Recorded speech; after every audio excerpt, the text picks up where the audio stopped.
일어나는가, 이런 제목으로 우리 하나님 말씀을 나누도록 하겠습니다. 우리 몇 번 하고 이렇게 한번 인사하면 좋겠습니다. 부활의 주님을 만나 인생의 기적을 경험하기 바랍니다. 이렇게 한번 인사하겠습니다. 부활의 주님을 만나 인생의 기적을 경험하기를 바랍니다. 기독교에서 가장 놀랍고 기쁜 소식은 예수님의 부활입니다. 이 세상 어떤 기적을 합친 것보다 더 크고 위대한 기적이 바로 예수님의 부활입니다. 기적 중에 기적, 최고의 기적이 바로 예수님의 부활입니다. 예수님의 부활은 대반전을 이루었어요. 그래서 우리가 예수님을, 이 부활의 주님을 만나면 우리의 인생도 대반전이 됩니다. 가장 슬펐고 가장 두려웠던 사람들이 가장 큰 기쁨의 사람, 가장 놀라운 평강의 은혜를 누리는 사람으로 변화된 것을 성경이 우리에게 증명해 주고 있어요. 세상은 지금 코로나 바이러스로 이 죽음의 이 영이 충만한 가운데 있습니다. 제가 뉴스를 보니까 브라질에서는 이 코로나로 사망자들이 너무 많이 생겨서 그 무덤을 파헤치는 거예요. 오래된 시신들은 다 이렇게 건져내고 또 새롭게 그 새로운 시신들을 갖다가 그렇게 매장하는 그 모습을 보는데 참 안타깝더라고요. 죽음의 영이 가득한 이 세상 가운데 생명의 충만함을 주기 위해 이 땅에 오신 예수 그리스도, 부활의 주님, 우리가 그 주님을 만나면 이 죽음의 영에서 벗어나서 생명의 은혜 가운데 거하게 되어지는 놀라운 축복이 있는 줄 믿습니다.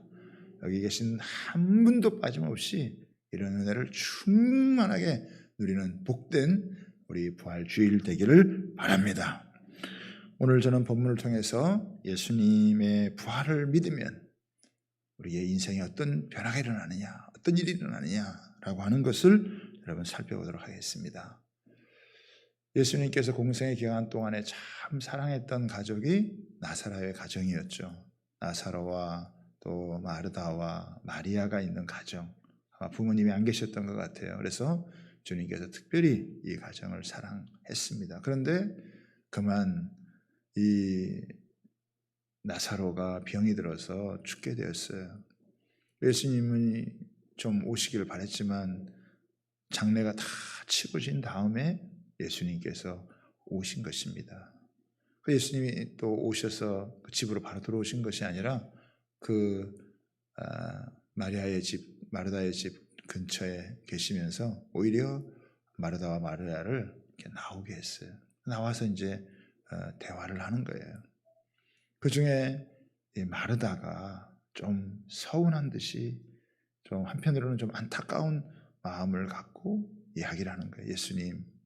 예수님께서 조금 일찍 오셨더라면 내 동생 나사로가 죽지 않았을 텐데 너무 아쉽습니다. 안타깝습니다. 그런 자기 마음에 있는 솔직한 그런 고백을 하는 거예요. 그랬더니 예수님께서 이 마르다에게 하시는 말씀이 내 오라비가 다시 살아나리라, 이렇게 말씀하시는 거예요. 이 마르다도 예수님의 부활을 믿었기 때문에 예수님 언젠가 마지막 날, 먼 훗날 언젠가 그때 다시 살아날 것을 믿습니다, 이렇게 고백을 합니다. 이게 어떻게 보면 마르다의 신앙의 좀 한계다라고 할 수 있죠. 믿기는 믿지만 온전히 믿는 게 아니에요. 우리도 그럴 수 있죠. 예수님 믿기는 믿어요. 안 믿지 않아요. 근데 어떤 자기 한계, 거기서 벗어나지 못하고 그 테두리 안에서 이렇게 믿고 있는 거예요.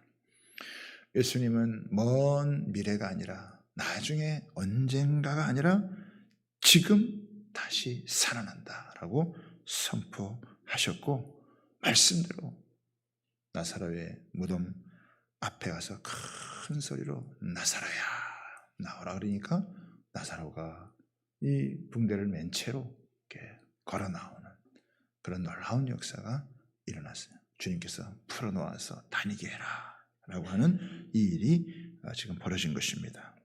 오늘 이 마르다와의 대화 중에 예수님께서는 나는 부활이요 생명이니 나를 믿는 자는 죽어도 살겠고 무릇 살아서 나를 믿는 자는 영원히 죽지 아니하리라 하고 선포하신 거예요. 사실 이 말씀은 너무 충격적인 그런 선포입니다.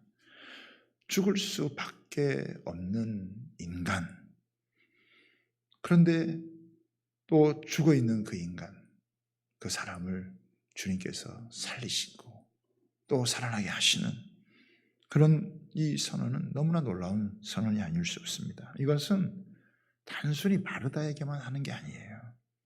지금까지 인류 역사상 살았던 모든 여러분 죽은 자들, 또 지금 살아있는 사람들, 앞으로 태어날 모든 인간에게 창조주 하나님께서 자신의 능력을 선포하시는 일이다라고 하는 것입니다. 이제 생명과 죽음, 축복과 저주는 바로 부활하신 예수님 통해서 모든 것이 결정이 된다라고 하는 것입니다. 그래서 바울 사도는 아덴에서 전도를 할 때 이런 말씀을 선포를 합니다. 사도행전 17장 30절에 31절인데 우리 한번 함께 읽어보겠습니다. 알지 못하던 시대에는 하나님이 간과하셨거니와 이제는 어디서든지 사람에게 다 명하사 회개하라 하셨으니 이는 정하신 사람으로 하여금 천하를 공의로 심판한 날을 작정하시고 이에 그를 죽은 자 가운데서 다시 살리실 것으로 모든 사람에게 믿을 만한 증거를 주셨음이니라 하니라. 그렇죠. 사람들이 하도 안 믿으니까 예수님이 얼마나 많은 기적과 얼마나 많은 표적과 이적을 행했습니까? 그럼에도 불구하고 제대로 믿지 않으니까 예수님은 이제 부인할 수 없는 확실한 믿을 만한 증거, 그걸 주셨는데 그게 뭐냐? 예수님이 죽으시고 예수님이 부활하신 것이다. 그렇죠? 예수님이 십자가에 못 박혀서 죽으시고 3일 있다가 다시 부활하신 거, 이것보다 더 확실한 기적이 어디 있고 표적이 어디 있고 이적이 어디 있겠습니까? 믿을 만한 확실한 증거래요. 이거 못 믿으면 더 이상 증거가 필요 없다. 그 사람에게는 심판밖에는 없다라고 선언을 하신 거예요. 그러니까 이 부활은 최종적인 것이고 또 완성적인 거예요. 저는 이 예수님의 부활, 이것은 가장 확실하게 믿을 만한 것이고 이것을 믿지 못하는 사람들에게는 이제 다른 대안이 있을 수가 없다라고 하는 것입니다. 더 나아가 바울 사도는 고린도전서 15장 3절에서 8절까지 이렇게 이야기를 하고 있습니다. 있으신가요? 같이 한번 읽어보겠습니다. 내가 받은 것을 먼저 너희에게 전하였노니 이는 성경대로 그리스도께서 우리 죄를 위하여 죽으시고 장사 지낸 바 되셨다가 성경대로 사흘 만에 다시 살아나사 게바에게 보이시고 후에 12 제자에게와 그 후에 500여 형제에게 일시에 보이셨나니 그 중에 지금까지 대다수는 살아있고 어떤 사람은 잠들었으며 그 후에 야고보에게 보이셨으며 그 후에 모든 사도에게와 맨 나중에 만삭되지 못하여 난 자와 같은 내게도 보이셨느니라. 그러니까 예수님의 부활을 직접 목격한 사람들이 500명 이상이다 이거예요. 당시 사회에서 증인을 채택할 때에는 2명의 이 증인만 있으면 합법적으로 이것이 통했다 이거예요. 그런데 예수님의 부활을 경험한 사람은 한두 사람이 아니에요. 이렇게 500명의 이상의 사람들이 이것을 예수님을 보고 또 만삭되지 못한 바울 자신도 이것을 확실하게 보게 되었다라고 하는 거예요. 만약 증거가 부족하다 이렇게 말하는 것은 사회법을 모르거나 아니면 자기 자신이 워낙 고집이 세고 아집이 세기 때문에 이것을 받아들이지 못하는 것이다 라고 이야기를 할 수 있는 것입니다. 그런데 왜 예수님께서 죽으시고 이렇게 부활하셨느냐라고 하는 것을 로마서에서는 조금 더 이제 우리에게 깊이 얘기를 하고 있습니다. 로마서 14장 우리 7절에서 9절을 보면 이렇게 이야기를 합니다. 같이 한번 우리 읽어보겠습니다. 우리 중에 누구든지 자기를 위하여 사는 자가 없고 자기를 위하여 죽는 자도 없도다. 우리가 살아도 주를 위하여 살고 죽어도 주를 위하여 죽나니 그러므로 사나 죽으나 우리가 주의 것이로다. 이를 위하여 그리스도께서 죽었다가 다시 살아나셨으니 곧 죽은 자와 산 자의 주가 되려 하심이니라. 그러니까 예수님이 죽으시고 살아나셨느냐, 산 자와 죽은 자의 주가 되려 하신다라고 하는 거예요. 그러니까 예수님은 이제 핏값을 지불하시고 우리를 사신 거예요. 그러니까 우리는 우리 것이 아니에요. 내가 내 인생의 주인이 아니에요. 예수님이 핏값을 지불하고 우리를 사망에서 건져 우리를 생명 가운데 건지셨고 우리를 사셨기 때문에 예수를 믿는 사람은 이제 누구냐? 예수님 거라 이거예요. 그래서 예수 믿는다라고 하면서 자기 마음대로 살면 안 된다 이거예요.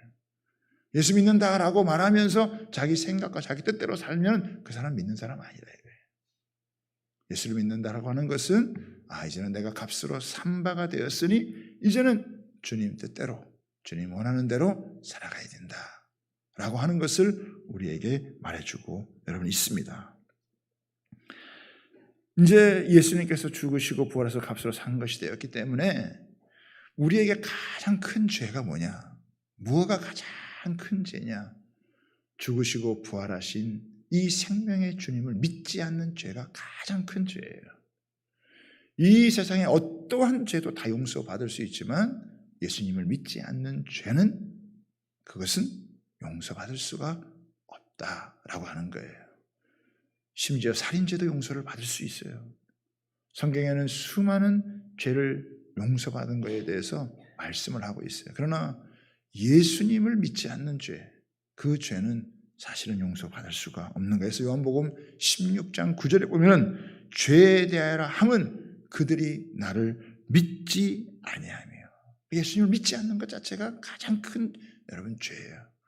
내가 뭐 착하게 살고 괜찮게 살고 도덕적으로 살고 윤리적으로 살고 그게 문제가 아니에요. 예수 그리스도를 믿지 않는 것 자체, 그게 가장 무서운 죄다라고 하는 것입니다. 다른 모든 죄는 예수님을 믿지 않는 죄의 가지에 불과하고 또 거기에 다 사실은 연루되어져 있는 거예요. 그래서 때가 찼고 하나님의 나라가 가까웠으니 회개하고 복음을 믿어라 라고 말씀하셨고, 베드로 사도도 역시 너희가 회개하여 각각 예수 그리스도의 이름으로 세례를 받고 죄사함을 받으라, 그리하면 성령을 선물로 받으리니 라고 얘기를 했어요. 자, 그래서 예수를 믿지 않는 자에게는 이제 아무런 소망이 없지만, 그러나 예수 그리스도, 특별히 부활하신 이 주님을 믿는 사람들에게는 어떤 일이 일어나는가라고 하는 것을 제가 두 가지로 오늘 여러분과 함께 나누기로 합니다. 첫 번째는 뭐냐면, 부활의 예수님을 믿으면 죽어도 살게 된다는 거예요. 죽어도 산다. 다시 말하면 영생의 은혜다. 성경이 왜 기록이 되었느냐? 성경을 기록하는 것은 너희에게 영생이 있음을 알게 하려는 것이다 라고 하는 거예요. 그래서 나를 믿으면 죽어도 살겠고 라고 말씀하고 있어요. 여러분, 믿는 자들도 죽습니다. 그러나 그 죽음은 영원한 죽음이 아니에요. 단순히 육체를 벗어나는 것이고 여전히 주님과 함께 하고 있는 것입니다. 아브라함, 이삭, 야곱이 이 세상에서의 생은 떠났지만 그러나 하나님 편에서 지금 영생하고 있고 영원히 살고 있는 거예요. 제가 엊그제 이 고난 주간 또 성금요일을 맞아서 청년 구국 기도회를 하는데 영상으로 그것을 보여줘서 제가 그것을 잠깐 보게 되어졌는데, 마침 우리 제가 좀 이렇게 궁금했던 그런 분의 간증이 있었어요. 2019년 11월 20일 터키 디야르바키르라고 하는 곳에서 김천국 선교사님이 복음을 전하고 사역을 하다가 괴한에게 칼에 찔려서 순교하는 일이 발생을 했습니다. 마침 그 아내인 장소망 선교사님이 간증을 하시는 거예요. 남편의 순교 소식을 들었을 때 이 장소망 선교사님은 임신 중이었다 그래요. 임신 중에 복음을 전하러 나갔던 선교사님이 자기 남편이 칼에 이렇게 교회원들에게 찔려서 피를 흘리고 죽는 그런 일이 발생을 하게 된 거죠. 얼마나 충격적인 그런 일이겠어요. 그래서 이 장선교사님이 처음에는 이 남편을 하나님 앞에서 살려달라고 간절히 부르짖으며 기도했다 그럽니다. 예수님, 나사로도 살려주셨잖아요. 죽은 나사로도 살려주셨고 죽어서 썩어 냄새나는 그 나사로도 살려주셨다면 왜 내 남편 못 살려주십니까? 내 남편 살려주시기 바랍니다. 여러분, 그 부르짖음이 보통 부르짖음이었겠어요? 얼마나 간절한 부르짖음이었겠습니까? 그런데 그 부르짖어 막 그냥 기도를 하는 가운데 주님의 음성이 들렸다는 거예요. 참 우리가 기도가 신비한 게 그런 거죠. 우리가 하나님께 막 기도를 하는데 그 기도하는 가운데 주님의 음성이 들리는 거예요. 내가 막 부르짖어 기도하는데 주님의 음성이 내게 들리는 거예요. 그 은혜가 그 주님의 음성이 들리는데 뭐라고 들리냐면 이렇게 하는 거예요. 너의 남편은 죽은 것이 아니다. 이런 주님의 음성이 들린다는 거예요. 내 남편이 죽은 것처럼 보이지만 살아있고 네 주변에 많은 사람이 살아있는 것처럼 보이지만 죽어있다. 아마 그 주변에 같이 살고 있던 터키의 그 무슬림 사람들이 많이 위로해 주기 위해서 왔나 봐요. 살았다는 자들은 오히려 죽었고 죽었다고 생각한 남편은 살아있다는 주님의 음성이 들리자 갑자기 모든 생각이 바뀌게 되었다고 하는 거예요. 살아야 하는 사람은 내 남편이 아니라 이 영혼들이다. 내 남편은 의미 없이 간 것이 아니라 이 땅의 부흥을 위해서 내 남편이 생명을 드린 것이다. 사방에서 생기가 불어 이 땅의 영혼들을 살리게 되어질 것이다. 그 음성을 주님께서 그 울부짖어 기도하는 아내에게 들려준 거예요. 여러분, 저도 막 그 간증을 듣는데 막 소름이 끼치더라고요. 부활의 주님을 만나면 모든 생각이, 죽음을 대하는 태도가 완전히 달라지는 거예요. 여러분, 이 땅에는 복음을 전하다가 순교하신 우리 분들이 많이 계세요. 그들은 죽었지만 죽은 것이 아니라 살아있는 거예요. 그러나 지금 살아있다고 생각하는 사람들은 진짜 살아있는 게 아니라 이거죠. 부활하신 예수님을 믿으면 영생에 들어가요. 주님은 생명이다. 주님은 죽은 자나 산 자 모두에게 영원한 생명을 주시네. 이 생명은 단순한 호흡이 아니라 영원히 풍성한 생명, 이 세상에서도 풍성할 뿐만 아니라 죽은 후에도 영원히 변함없는 그 풍성한 생명. 주님은요, 우리가 이 땅에서 비참하게 살기를 원하지 않았어요. 슬픔과 두려움과 절망과 좌절 가운데 주님은 살기를 원하세요. 이 부활하신 주님을 만나서 우리에게 영생이 있구나, 우리에게 생명이 역사하구나 라고 하는 이것을 깨닫고 충만한 기쁨 가운데 살기를 원하신다라고 하는 거예요. 그래서 이 부활의 주님을 빨리 만나면 만날수록 불안과 이 죽음의 두려움에서 벗어나게 되고, 부활의 주님을 만나지 못하면 여전히 이 세상의 죽음의 그림자에 덮여서 두려움과 불안과 어둠 가운데 살아갈 수밖에 없다라고 하는 거예요. 주님은 어쩌면 우리에게 육신적으로 있는 것만 너무 기대하지 말아라, 이렇게 말씀하시는 것 같아요. 우리 눈에 보이지 않아도, 이 세상에 없어도 생명이 되신 주님은 영원히 우리와 함께. 예수님은 공생애 3년 반을 사시고 또 부활하셔서 40일 동안 제자들에게 하나님 나라의 일을 가르치셨지만, 그리고 다시 하늘 보좌편에 가셨어요. 그리고 성령을 보내셔서 성령이 우리와 함께 하심으로 우리가 육신에는 떠나 있지만 주님이 지금도 우리와 함께하고 계심을, 영원히 그 주님이, 생명의 주님이, 영생을 주시는 주님이 우리 가운데 함께하고 있음을 보여주신다라고 하는 거예요. 그래서 더 이상 이 혈과 육에 사로잡혀서 죽음 가운데 살기를 원치 않는 거죠. 히브리서 2장 14, 15절에 보면 이렇게 나옵니다. 자녀들은 혈과 육에 속하였음에 그도 또한 같은 모양으로 혈과 육을 함께 지니심은 죽음을 통하여 죽음의 세력을 잡은 자 곧 마귀를 멸하시며 또 죽기를 무서워함으로 한평생 매어 종노릇하는 모든 자를 놓아주려 하심이니라. 여러분, 죽음의 문제를 극복할 수 있다면 인간은 다른 것은 문제가 되지 않아요. 아무리 다른 문제가 다 해결된다 할지라도 죽음의 문제가 해결되지 않는 이상 인간에게는 진정한 행복이란 있을 수가 없는 것이에요.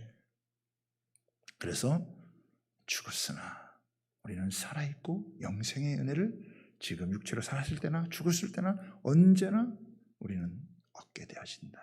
그래서 우리는 이렇게 살다가 죽는 게 아니라 살다가 영생으로 들어가게 되어지는, 오히려 하나님의 영원한 생명 가운데 삼킨 바 되어지는 그런 은혜가 있다는 것을 여러분 믿으시기를 바랍니다. 크리스찬들에게는 죽는 날이 최고의 영광스러운 날이요 최고의 축복 가운데 거하는 그런 날이다. 그래서 이제는 죽음조차도 우리를 사로잡지 못하는, 우리를 쫄게 하지 못하는 그런 은혜가 이 부활의 주님을 만난 사람들에게는 임하게 되어지는 거예요. 두 번째는 뭐냐? 첫 번째는 영생의 은혜를 얻는 것이고, 두 번째는 뭐냐면 하나님의 영광을 보게 된다라고 하는 거예요. 여러분, 성경 우리 요한복음 19장 39절 40절 한번 보겠습니다. 같이 한번 읽어보겠습니다. 39절 40절인데, 예수께서 이르시되 돌을 옮겨 놓으라 하시니 그 죽은 자의 누이 마르다가 이르되 주여 죽은 지가 나흘이나 되었음에 벌써 냄새가 나나이다. 돌을 옮겨 놓으라 이렇게 이야기를 하니까 주여 죽은 지 벌써 나흘이나 되었는데 이게 지금 벌써 냄새가 납니다. 이건 뭐예요? 안 된다는 거예요. 이제 끝났는데, 이제 끝장이 났는데, 이제 다 장례 치르고 끝났는데 무슨 이거를 돌을 옮기겠습니까? 그랬더니 주님께서 뭐라고 하시냐면, 내 말이 내가 믿으면 하나님의 영광을 보리라 하지 아니하였느냐.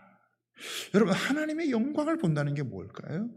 하나님의 영광을 본다는 것은 하나님이 하시는 일을 보게 된다라고 하는 거예요. 모세는 하나님이 하시는 일을 봤어요. 초강국 애굽에서 10가지의 재앙이 내리고 홍해가 갈라지고 200만이나 넘는 사람이 농사를 짓지 않는데도 광야에서 매일 내리는 만나를 먹고 바위에서 생수가 터지는 걸 봤어요. 여호수아는 물이 흐르는, 요단강이 흐르는 가운데서도 발을 내디디니까 요단강이 갈라지고 그 견고한 여리고 성이 무너지고 강대한 적들이 제압되는 것을 보았어요. 하나님의 영광을 본 거죠. 여러분 성경에 보면 수많은 사람들이 하나님의 영광을 보는 거예요. 다시 말하면은 이 영광을 본다는 것은 인간의 한계가 극복이 된다는 거예요. 인간의 한계가 돌파가 된다는 거예요.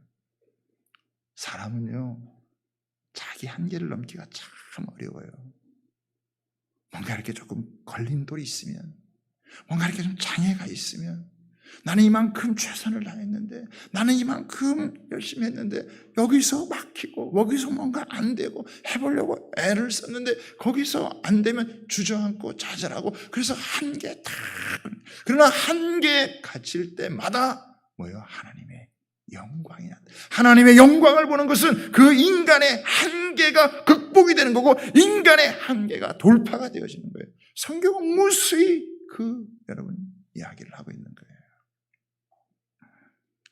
아무리 많은 기적이 일어났어도, 아무리 놀라운 기적이 일어났어도 인간이 죽었다가 3일 만에 다시 살아나서 생명의 이 주로 부활하는, 여러분, 이것은 다른 모든 한계를 초월하는, 모든 한계를 돌파해 나가는 거예요. 여러분, 복음은 인간의 모든 문제를 해결하는 십자가의 능력과 부활의 권능이라 이거예요. 죽음의 문제를 해결하심으로써 인생의 모든 문제를 해결하고 부활의 주님과 함께 너의 한계를 돌파해라. 너의 한계를 극복해라. 너의 한계를 뛰어넘어라. 그럴수록 어떻게 해요? 영적인 삶의 지평이 확 달라집니다. 여러분, 죽음의 문제를 초월한 인간에게 어떤 한계가 있을까요? 초대교회 성도들 보고 우리가 성경을 바라보면 어떤 사람은 사자에 사로잡혀 먹고 톱에 켜기도 하고 별의별 고난을 다 겪음에도 불구하고 굴하지 아니하고 부활하신 주님을 믿었기 때문에 이 죽음을 초월해서 달려가는 그런 모습. 가끔 우리가 크리스찬들을 보면 참 약하다, 부족하다, 잘해가지고 뭐 할 거 있나, 밟히면 확 밟힐 것 같고, 무너뜨리면 확 무너질 것 같은데 그 교회를 몰라서 그래요. 부활의 주님께서 교회의 머리가 되시고 성도들이 그 몸의 지체가 된 것을 몰라서 그러는 거예요. 어떤 국회의원이 대통령령을 내려서라도 교회가 모이는 것을 다 폐쇄시켜 버리고 허가제를 맡아서 해라. 참 이런 참 무지한 그런 어리석은 이야기를 하고 그러는데, 교회는 아무리 짓밟아도 없어지지 않아요. 70년 동안 저 북한에서 교회를 제거하고 보이는 교회 예배당 건물 없었어도 지금도 지하에서 계속해서 믿음의 사람들이 믿음의 고백을 하고 있는 것을 보면 이거는 인간의 힘으로 권력을 가지고 없앨 수 있는 게 아니구나. 빨리 깨달아야 돼요. 예수 그리스도의 부활을 믿는 사람들은 무서운 사람들입니다. 왜? 죽음의 문제를 초월했기 때문에. 쉽게 싸워서 이길 수 있는 그런 사람들이 아니에요. 우리가 부활의 주님을 제대로 믿잖아요. 이 부활의 주님을 만나고 부활의 주님을 믿으면 참 약한 것 같은데 그 사람은 결정적인 순간에 이 성령이 그를 사로잡고 주님이 그를 붙들면 이 세상 어느 누구도 감당할 수 없는 하나님의 사람들이 된다는 것을 믿으시기를 바랍니다. 제대로 믿는 사람들. 그렇죠. 제가 터키 가서 이제 복음을 나눌 때 예수님에 대해서 이야기를 이렇게 하고 그러니까 이 무슬림들도 예수님 믿거든요. 예수님 믿어요. 그러면서 자기들도 예수님 믿는다 그러더라고요. 근데 예수님은 선지자에 불과하고 완성을 하지 못했기 때문에 마호멧이 이걸 완성을 했다 이렇게 이야기를 하더라고요. 그래서 제가 한 가지 질문을 했어요. 마호멧은 죽었다가 살아났느냐? 모든 선지자는 죽었고 그리고 선지자들은 다시 살아난 선지자는 없다. 그러나 예수님은 죽으셨다가 살아나신 분이시기 때문에 그분은 선지자 정도의 그런 분이 아니라 우리의 영원한 메시아가 되신 분이시다.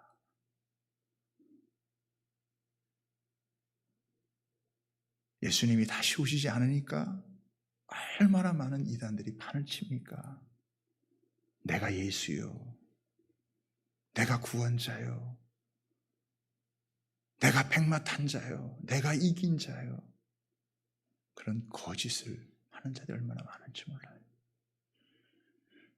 죽으시고 부활하셔서 생명의 주가 되신 분은 예수 그리스도 밖에 없는 줄 믿습니다. 그 예수 그리스도를 믿을 때, 그 부활하신 예수 그리스도를 믿을 때 나의 죽음도 초월할 수 있는 바울은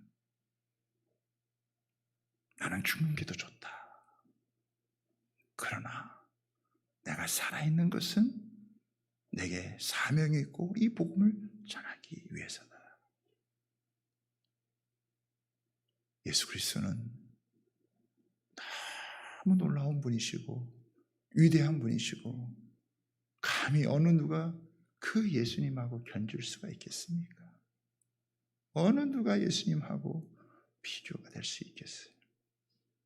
이 예수님만이 부활이요 생명이요 인간의 죽음의 한계를 돌파하고 그리고 우리에게 생명을 주셔서 우리의 삶의 지평을 열어갈 수 있도록 제가 이렇게 신앙적으로 이렇게 쭉 믿음의 길을 걸어오면서 저도 많은 한계를 겪었던 것 같아요. 많은 한계를 겪고 나는 정말 여기까지가 최선인 것 같아. 나는 정말 여기까지가 다 한 것 같아. 그럴 때마다 부활의 주님께서 그 한계를 돌파해 가게 하시고 한계를 극복하게 하시고 계속해서 믿음의 길을 열어서 여러분 여기까지 왔습니다. 앞으로도 그럴 것 같아요. 우리 이번에 특세하면서도 많은 분들이 목사님 저는 진짜 저의 한계를 돌파한 것 같아요. 제 한계는 여기까지라고 생각했는데 그런데 하나님께서 그걸 극복하는 부활의 주님을 믿을 때마다 내가 믿으면 하나님의 영광을 보게 되리라. 하나님이 나를 위해서 연약한 나를 위해서 부족한 나를 위해서 하나님이 일해 주시는 걸 내가 똑똑히 체험하는 거예요. 경험하는 거예요. 이거는 하나님의 역사일 수밖에 없다. 이거는 하나님이 나와 함께 하시는 것일 수밖에 없다. 그분이 내 안에, 그분이 내 옆에, 내 앞에, 내 위에, 내 뒤에 주님이 함께해 주셔서 그 주님으로 말미암아 한계를 돌파하고 생명의 역사를 경험하면서 한 걸음 한 걸음 가는 거예요.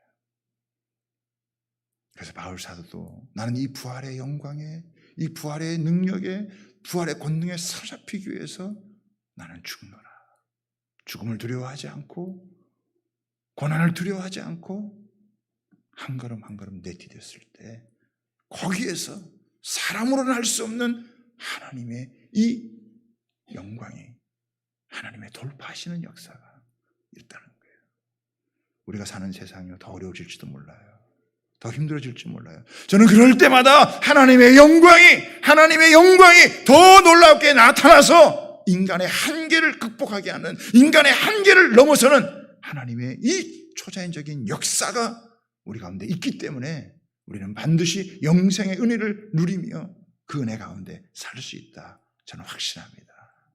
여러분 이 은혜를 여러분 사로잡으시기를, 이 은혜에 사로잡혀 되기를 주님의 이름으로 부탁을 합니다. 내게 능력 주시는 자 안에서 내게 능력 주시는 자가 있다는 것이죠. 내게 능력 주시는 자가 하나님 없다면 나는 아무것도 아니지만 내게 능력 주시는 자가 있으면 죽음까지도 넘어서서 주와 함께 이 생명의 길을, 이 영광의 길을 갈 수 있다라고 하는 것, 이게 부활하신 주님을 만난 하나님의 사람들이 자기의 한계를 돌파하고, 그래서 이 복음을 전해서 세계 열방 가운데 복음에서 이 땅끝까지 복음이 왔고, 이 복음이 다시 돌아서 예루살렘까지가 이제는 마지막 때를 준비하는 중요한 때예요.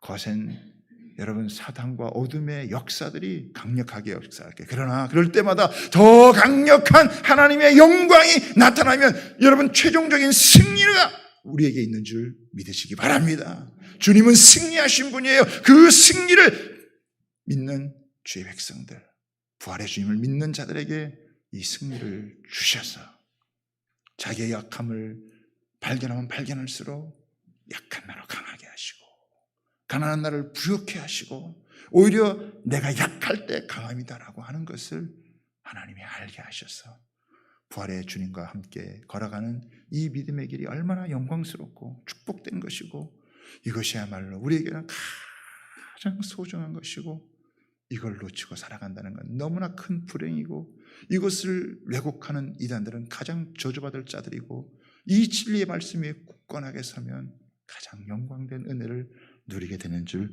믿으시기를 바랍니다. 2021년 부활주의를 우리가 맞아서 부활이요 생명이 되신 이 예수 그리스도의 은혜가 우리 모든 성도들에게 충만하기를 바랍니다. 나의 한계에 갇히지 말고 부활하신 주님께서 우리의 한계를 넘어서서 새로운 삶의 지평을 여실 것을 믿으시기를 바랍니다. 우리가 이번 특별 새벽기도 하면서 하나 깊이 제가 깨달은 게 그거예요. 나는 갇혔지만 주님은 갇히지 않으시고 주님은 오히려 달려가신다. 주님은 우리의 한계에, 우리는 나의 갇힘에, 나의 다침에 주님은 갇히거나 다치지 아니하시고 새로운 역사를 펼쳐가시는 하나님이신 것을, 그 은혜 안에 있을 때 얼마나 자유로운지, 얼마나 우리가 풍성한 은혜를 누리며 평강 가운데 살아가는지를 보여준 거예요. 사실 고난주간을 보내고 우리가 부활주일 이렇게 많지만 우리 매일 부활주일이에요. 사실은 매주 부활주일이고, 매주 살아계신 우리 주님, 우리와 함께 하시는 주님, 우리의 앞길을 여시는 하나님, 그리고 한계를 넘어서서 새로운 길을 여시는 그 주님을 따라 매일매일 새로운 삶을 살아가는 은혜가 우리 모두에게 있는 줄 믿습니다. 우리 주의 함께 모든 성도들, 예배하는 모든 주의 백성들에게 이 은혜가 충만하기를 주님의 이름으로 축복하며, 여러분